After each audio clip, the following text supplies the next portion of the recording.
मैं इसलिए भी जरा उससे कम ही मिलता हूं, बहुत मिलो तो मोहब्बत सी होने लगती है। मैं बेवकूफ था, जज्बे तलाश करता रहा, वहां बदन के अलावा कुछ और था ही नहीं। न नींद थी न कोई ख्वाब मेरे बिस्तर पर, बस एक थकन के अलावा कुछ और था ही नहीं।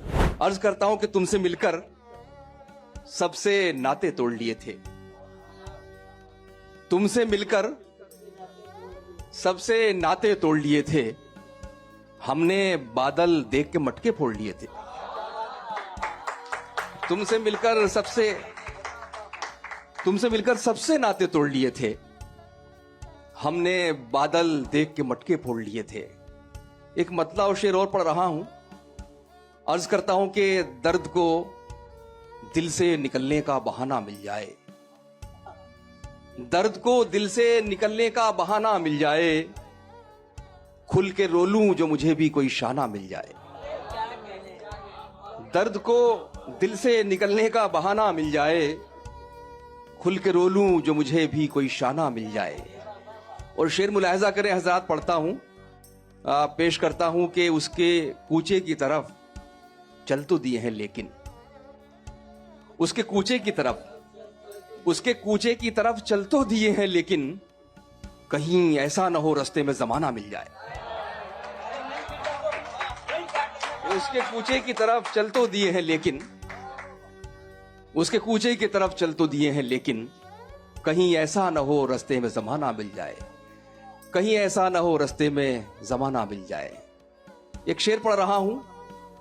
लोग क्या क्या करते हैं शोहरतों के लिए और पैसा कमाने के लिए, फन के साथ भी मजाक हो रहा है, शायरी के साथ भी। तो ये मतला शायद कन्वे हो जाए आप तक कन्वे हो जाए ये मतला, तो मैं आपकी खिदमत में पेश कर रहा हूं। अर्ज करता हूं कि दाद के हक में क्यों इतना गिर जाते हो, दाद के हक में क्यों इतना गिर जाते हो, तितली मार के कागज पर चिपकाते हो।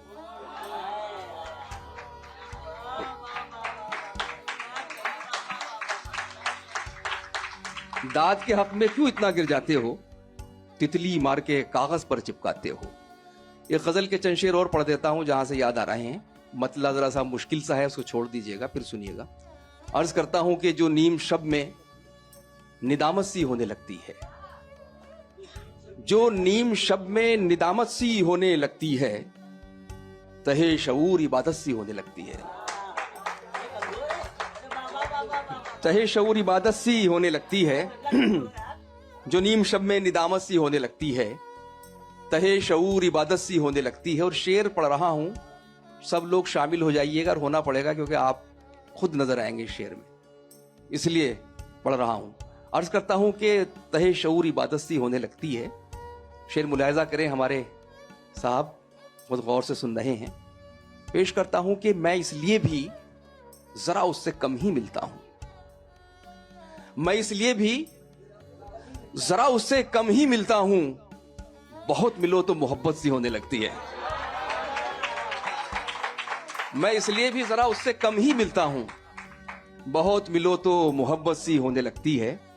और सीक्वल बनाता हूं, जावेद अब्बासी साहब आ गए, आप अच्छा किया। पेश करता हूं, बहुत मिलो तो मोहब्बत सी होने लगती है कि न सिर्फ ये कि मोहब्बत सी होने लगती है, न सिर्फ ये कि मोहब्बत सी होने लगती है, किसी की तो आदत सी होने लगती है। कि न सिर्फ ये कि मोहब्बत सी होने लगती है, किसी की तो आदत सी होने लगती है। एक मतलब और शेर और सुन ले।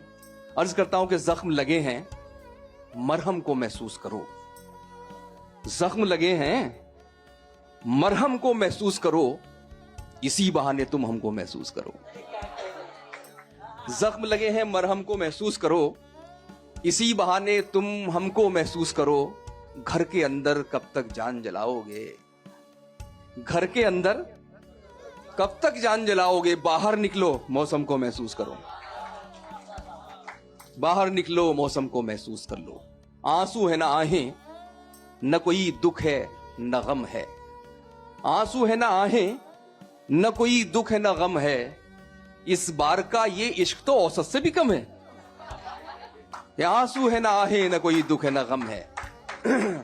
शुक्रिया, दो चार तालियों के लिए। आंसू है ना आहें, न कोई दुख है न गम है। इस बार का ये इश्क तो औसत से भी कम है, हम आखिरी नंबर पे हैं फहरिस्त में उसकी। ले जाइए शेर डाल दीजिए किस दिन जब लगे आपको अपनी पोस्ट पर। मैं तो डालता नहीं इंस्टा वगैरह पे और ना स्टोरी बनाता हूँ, आप ही कर दीजिए काम। अर्ज करता हूँ कि आंसू है ना आहें, न कोई दुख है न गम है।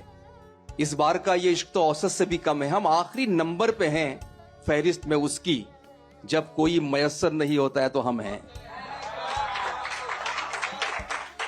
हम आखिरी नंबर पे हैं फहरिस्त में उसकी, जब कोई मयस्सर नहीं होता है तो हम। एक छोटी सी गजल पढ़ देता हूं जल्दी जल्दी। उसका मतला मैंने नहीं कहा तो इसलिए कहां से पढ़ूंगा जब है ही नहीं मतला, तो मैं पढ़ देता हूं। मुझे ताजा गजल है मेरी, वो पढ़ रहा हूं। अर्ज करता हूं, क्या हुआ डॉक्टर साहब? अच्छा, मैं तो समझा कि कुछ कहने आ रहा है कि भाई रोक दो अब। पढ़ता हूं ताजा गजल, मतला कहा नहीं है। पेश करता हूं कि तलाशी ली गई जब भी मेरी समात की। तलाशी ली गई समात, समझ में आ गया नहीं तो खामोश क्यों रहे? तलाशी ली गई जब भी मेरी समात की, तेरे सुखन के अलावा कुछ और था ही नहीं।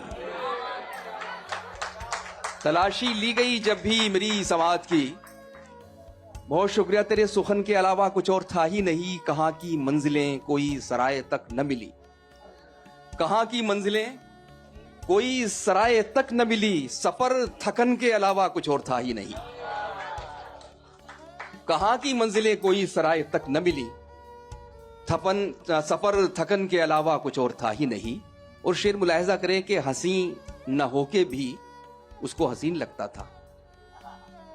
हंसी न होके भी नहीं, मैंने इसलिए गैप किया, कॉमा लगा दिया।